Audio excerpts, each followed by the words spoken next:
I'm Mike Hoelzl, investment advisor, Landaas Company. Mike, in addition to all the investment decisions that we help clients through, I think a big part of what we do is making sure that accounts, that money goes to the right places, that in the event of death, it ends up in the hands that it's supposed to end up in. Now, as we look at things like beneficiary designations as an example, there's a lot of critical things for investors to understand as they're looking at who they might want to name for beneficiaries on their various accounts. Yeah, that's right. When it comes to estate planning or financial planning with your accounts that you have with us, the biggest thing is that you make who you want the money to go to clear and concise, right? It helps us when that time comes to hand the money off, and it also helps you have peace of mind that you know the money is going where it's supposed to be going. And I think as we look at the clear and concise, it's one thing to have a very clear understanding of what you want. It's another to communicate that clearly in the various documents that are necessary to name beneficiaries. And so while it's important to have conversations with attorneys about trust planning, estate planning, those kinds of things, I think it's also important that what you want is what's properly reflected in those documents. You know, a lot of people have, outside of their investment accounts, they have trusts and wills and things of that nature.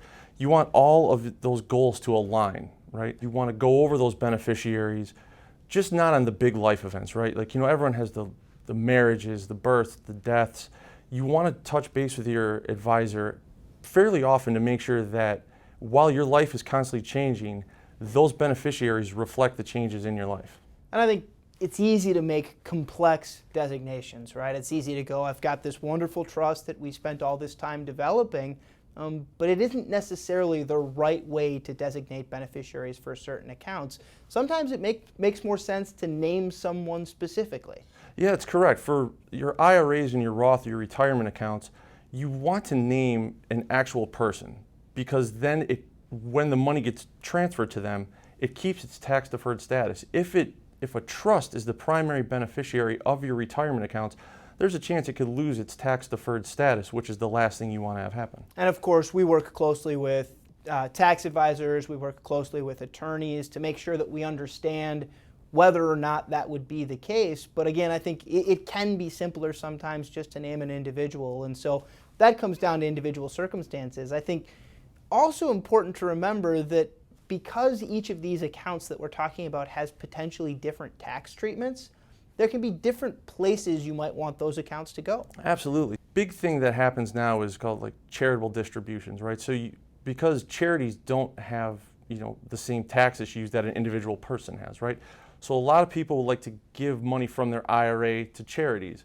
With your Roth IRA, because that's all after-tax money, you can give that to an individual person, a child, grandchild, spouse, and not worry that they're going to inherit some big tax burden later on.